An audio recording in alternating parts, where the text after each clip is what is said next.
Que Dieu nous bénisse abondamment. Je voudrais encore ajouter quelque chose sur payer le prix. La plupart des gens se disent, bon ben, dans les ministères, il faut payer le prix. En fait, je ne suis pas de ceux-là qui n'encouragent pas la prière. Je suis de ceux-là qui prient. Et j'aime la prière. Et tout ce que nous faisons aujourd'hui, nous ne serions jamais là sans la prière. Et puis, avant que je puisse continuer, vous allez vous rendre compte qu'il y a des gens qui disent que une personne qui ne prie pas, c'est une personne qui n'a pas de puissance spirituelle. Je vais te dire clairement, la puissance, quoique la prière soit importante, mais la puissance ne nous vient pas de la prière. D'abord, non. La puissance nous vient premièrement de la compréhension de la parole de Dieu. La prière est libérée par la puissance de Dieu est libérée par le Saint-Esprit. La Bible dit dans Actes chapitre 1er verset 8, je m'abuse. La Bible, quand vous lisez le premier chapitre, la Bible est en train de dire comment Jésus est en train de dire à ses disciples de ne pas quitter Jérusalem jusqu'à ce qu'ils recevraient le Saint-Esprit. Quand ils vont recevoir le Saint-Esprit, alors la puissance viendra pour se manifester. Ce n'est pas d'abord question de la prière. Et donc, ici, je suis en train de dire à quelqu'un qui n'est pas vraiment important que tu puisses prendre la prière et la faire en sorte que la prière commence à remplacer la parole. La prière ne remplacera jamais la parole. Et la prière ne remplacera jamais le Saint-Esprit. C'était simplement question de la prière. Papa, il y a des gens qui prient plus que moi. Il y a des gens qui prient plus que quiconque qui est en train de se vanter de la prière. Il y a des gens qui ont prié pendant une année. Il y a des gens qui ont prié pendant des mois et des mois. Il était à la prière. Il y a des gens qui sont restés à la montagne pendant longtemps. Mais quand vous les regardez dans les résultats, ils ne manifestent pas ce que toi qui es en train de me suivre, tu manifestes. Si tu manifestes ce que tu manifestes, c'est parce que quelque part, il y a la grâce de Dieu qui s'est déversée sur ta vie. Alors, mets tes efforts, mets tes soi-disant sacrifices à côté et laisse Jésus-Christ de Nazareth recevoir toute sa gloire. Et puis, regardez dans la plupart des cas, lorsque tu as un service, elle te dit que bon voilà, je vais me préparer pour ce service, je vais gêner pour ce service. Dans la plupart des cas, tu vas entrer dans les services et puis aucune manifestation comme tu l'as imaginé.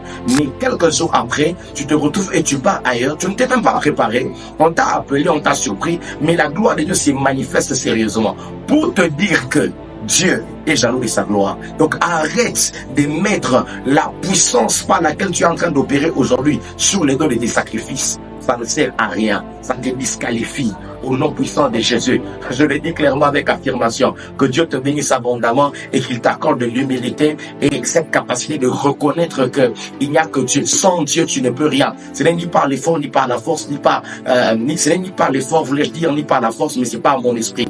Alors apprends à comprendre qu'il te faut le Saint-Esprit, être en relation intense avec le Saint-Esprit pour pouvoir manifester la puissance de Dieu et non te vanter de tout ce que tu peux appeler comme effort. Disons-nous la vérité, qu'on se dise la vérité. D'accord, prier, jeûner, lire la parole de Dieu. Est-ce que vous savez que ce sont des pratiques qui sont normales des enfants de Dieu? Ce sont des pratiques très normales. Vous devez prier en quantité et en qualité. Il faut prier, prier, encore prier. Il faut encore prier. Ce sont des activités que les enfants de Dieu doivent nécessairement faire. Parce que le monde dans lequel nous sommes, la Bible dit, priez afin que vous ne tombiez pas dans la tentation. C'est-à-dire la tentation, merci Saint-Esprit. Vous allez vous rendre compte que la plupart des fois, plus un homme prie, plus il est préservé par rapport à la tentation. Mais plus un homme ne prie pas, plus il est exposé à la tentation. C'est-à-dire, s'il y a une chose que la prière fait, la prière ne te rend pas d'abord un homme puissant, mais la prière fait en sorte que le diable ne puisse pas te tenter. Fait en sorte que tu puisses être en train de surmonter les tentations qui viennent dans ta vie.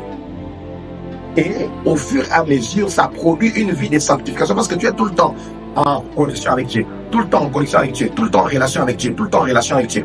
C'est ce qui va te permettre d'atteindre certaines sphères dans le monde spirituel, évidemment, dans ta relation avec Dieu. Et ce qui va faire en sorte que le dernier jour, quand il revient, il va dire, non, celui-ci je le connais. Mais à d'autres, il dira, ces autres-là, je ne les ai jamais connus. Pourquoi? Parce qu'ils n'ont pas une relation étroite.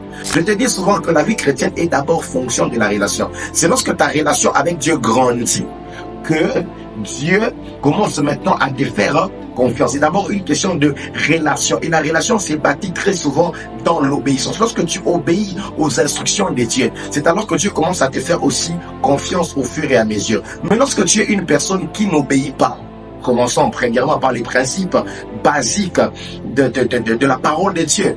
Tu ne respectes pas tes parents, tu parles mal contre les hommes de Dieu, tu es tout le temps têtu, toi on ne peut pas te conseiller, tu as un caractère bizarre, toi tu fais tout ce que tout le monde fait, et puis tu prends beaucoup de temps en train de prier, ça ne t'aidera absolument à rien.